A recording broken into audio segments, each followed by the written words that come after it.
Bueno, a propósito de estos temas, agradezco que esté con nosotros aquí en el estudio al diputado Humberto Aguilar, panista. ¿Cómo estás, diputado? Buenas noches. ¿Qué tal, Sofía? Te presento a quien ya conoces perfectamente. Pues nada menos que la competencia de los tigres que yo dibujo en mis cartones, nada menos. Oye, pero bueno, pues ya sabe que es víctima. Ya lo sabe, efectivamente. Oye, y ahorita te voy a decir para qué voy a usar este destapado. Ándale, diputado. La que Vamos te a ver. espera. Vamos a hacer una revelación en este día. ¿Ah, sí? Bueno, muy bien. Ahorita te digo. Por lo mientras sonríe, diputado. Siempre. Porque vamos a dibujarte. Oye, vamos, como si yo supiera dibujar. Oye, diputado, gracias por estar aquí con nosotros en República H. Cuéntanos cómo estuvo este debate y sobre todo, bueno, pues en qué consiste. ¿Se queda tal cual esta reforma que presentó el presidente y que mandó al Congreso?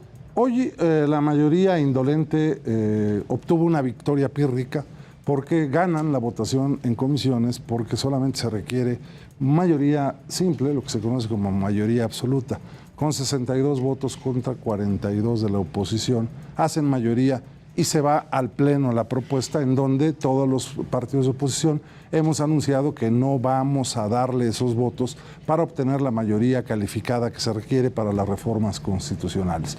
¿Qué es lo que hicieron y que ya sabíamos que iban a hacer? Presentan un documento, un proyecto de dictamen de 958 cuartillas en donde plasman todas las propuestas que se hicieron en el Parlamento Abierto, pero no incorporan una sola de las propuestas que los ciudadanos hacen en Parlamento Abierto. Plasman ¿Cómo fue lo que pasó en la reforma eléctrica? Es lo que pasó en la reforma energética, de no se le mueva una coma a la propuesta del presidente, trasladan toda la propuesta del presidente de iniciativa a proyecto de dictamen y hoy ya con el voto en las comisiones de esta mayoría indolente ya es dictamen que mañana habrá declaratoria de publicidad en una primera reunión a las 11 de la mañana del Pleno y terminando esa sesión, segunda sesión, en donde ya se podrá discutir la reforma constitucional para, digamos, no violentar el proceso legislativo. Ahora, lo que viene a esta reforma, que tal cual se pasó, el futuro, que se verá mañana en esta discusión, pues es pues lo mismo que vimos en la reforma eléctrica. Parece que no se va a aprobar, no cuenta con los votos necesarios pues para que sea aprobada, ¿no? Sí, así es, no cuenta con los votos y con esta sería la segunda vez en el periodo del presidente de la República que se le rechace una propuesta de reforma constitucional. Pero no podía ser de otra manera sin la instrucción desde así Los Pinos, desde Palacio Nacional. Es la costumbre. Es la costumbre. Es que queremos que ya Palacio Nacional vuelva a ser otra cosa y no la casa del presidente de la República. Pero bueno, el Palacio.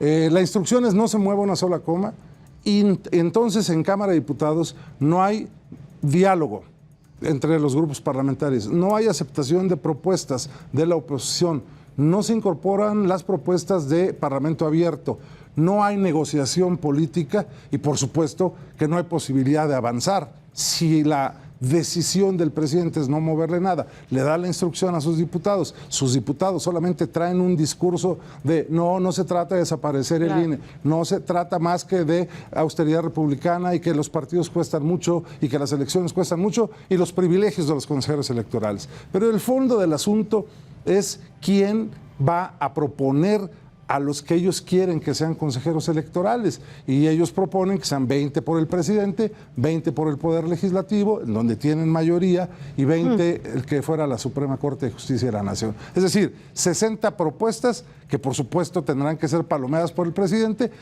que irán a... O sea, no ha llegado el plan B del presidente. No ha llegado el plan B del presidente. Ahora, el plan B del presidente podría incluso ser estas leyes secundarias, la modificación a las leyes secundarias, que esas sí podrían pasar. Sin duda alguna van a pasar. Como lo que pasó con la Guardia Nacional. Exactamente. Si presentan modificaciones a leyes secundarias, van a pasar porque tienen la mayoría para hacerlo. Una mayoría. Ahora, tenemos un adelanto de lo que podrían ser, de acuerdo a las pláticas incluso que han tenido con algunos compañeros legisladores, ¿cuáles podrían ser estas leyes secundarias, este plan B?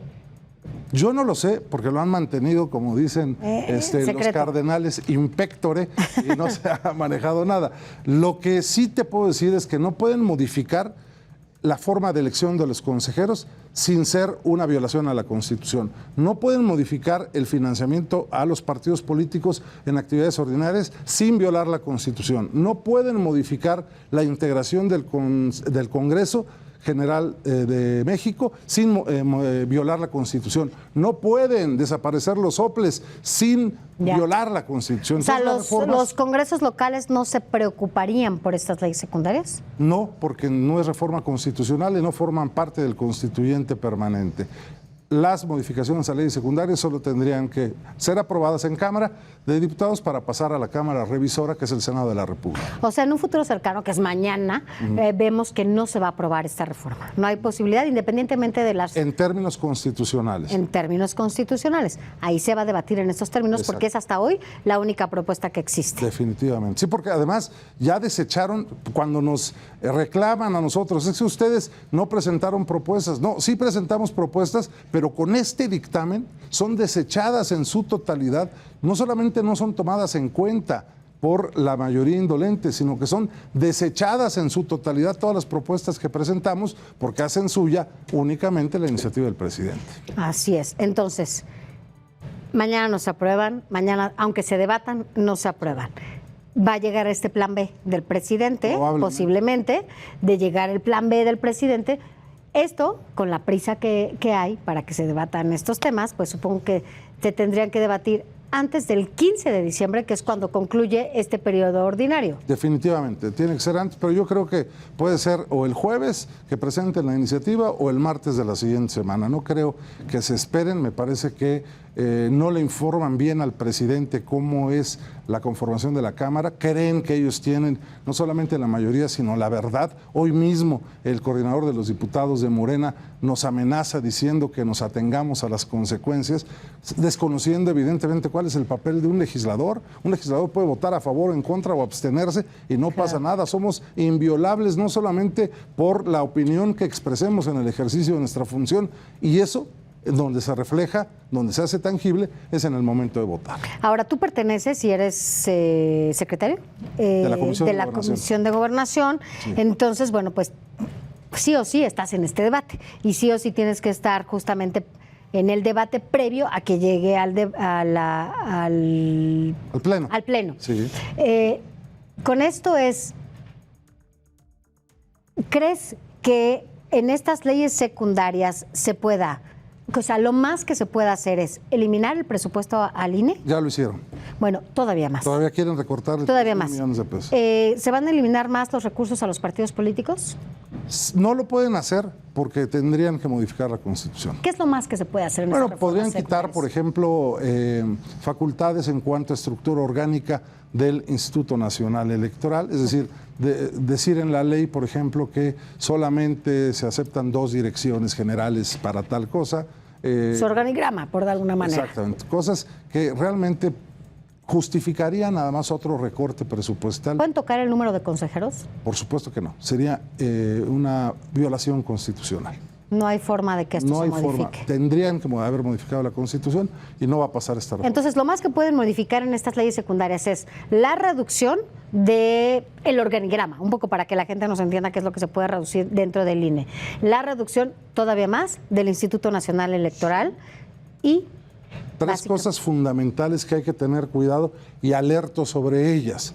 1, pueden modificar la ley de propaganda gubernamental para liberar a los funcionarios públicos y que puedan hacer campaña sin violar la ley, como lo hicieron en el proceso de revocación de mandato. Eso es gravísimo. Número 2, pueden eliminar, por ejemplo, la unidad de fiscalización del Instituto Nacional Electoral para que no sean castigados en el caso de que entre dinero de la delincuencia organizada a las campañas electorales.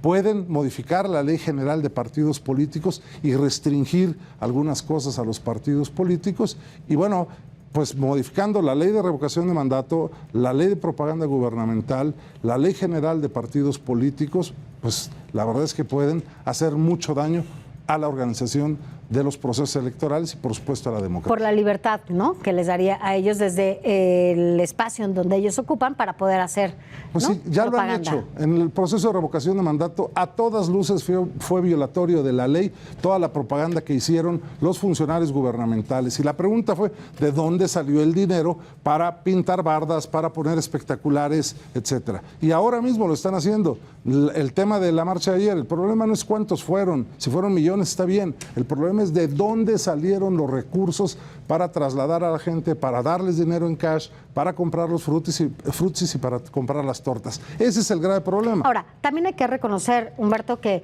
esto también ha sido una llamada de atención importante y, bueno, no sé cómo llamarlo, pero para que no se repliquen estas acciones nunca más. Porque tenemos claro que en algún momento de la vida también algunos gobiernos lo han hecho.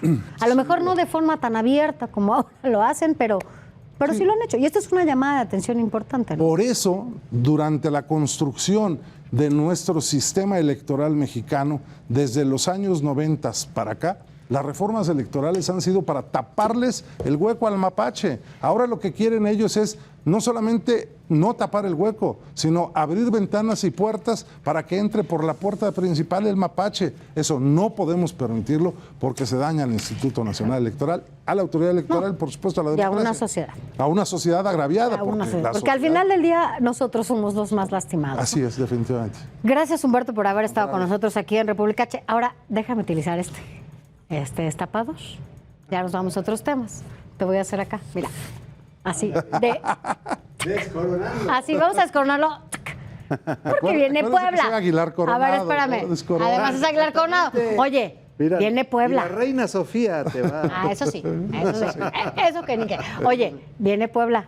Puebla en el 24. Viene el 24. Así es. Y tenemos intereses desde hace mucho tiempo. Sin duda alguna, sí. Lo que sí te puedo asegurar es que estaré en la boleta electoral en el 24. En el 24. Y bueno, pues aquí nos vas a contar cuál es la ruta, cuáles los procesos. Bueno, por lo pronto tenemos 2 el próximo año y seguramente en esta ruta del próximo año, en esta ruta 2023, se irá trazando la 24 y vienes a platicar con nosotros y nos dices cómo van las cosas. ¿Ya lo saben en tu partido qué quieres? Sí, por supuesto. Saben que yo levanto la mano porque yo siempre he dicho que el que quiera, que diga presente. Primero, porque para entrar hay que querer entrar, para ganar hay que querer ganar, para estar en una contienda hay que dar todo tu esfuerzo. Y yo creo que en las condiciones en las que estamos, debemos estar todos juntos, unidos y en la misma dirección para poder obtener el triunfo. No va a pasar lo mismo. Ya ves que del otro lado del otro partido que se están peleando por algunos candidatos, ¿crees que el gobernador esté utilizando algunas opciones que tiene dentro de su gobierno para acompañar a alguno de los candidatos? Bueno, alguno de los aspirantes. Ha descalificado a los 2 legisladores que han levantado la mano por Morena en Puebla y bueno, pues tiene por supuesto sus cartas él, ¿no? O sus corcholatas. Sus corcholatas. Pero nosotros ya destapamos a nuestra corcholata aquí para Puebla. Ya veremos cuáles son las otras, porque las vamos a ir destapando de todos los partidos. Pero por lo pronto ya vendrás a contarnos qué pasó. Pero vamos a ver, mira, ¿qué hizo aquí el maestro Alarcón? ¿Qué hiciste, maestro? Es que es muy divertido de que le apoden el tigre aquí al diputado, porque se presta para muchas interpretaciones. Aquí está nada menos que ya poniéndose los guantes. Y pues con música de fondo de Survivor, que todo el mundo la sabe, pues ahí está poniéndose los guantes para mañana. Esto se va a poner interesantísimo. Interesante. Vamos a ver cómo llega ese tema, ¿no? ¿Cuánto crees que dure el debate? Va a ser muy corto el día de mañana porque están negociando 3 oradores por cada grupo parlamentario. ¿Quiénes van a ser los del PAN? ¿Ya los tienes?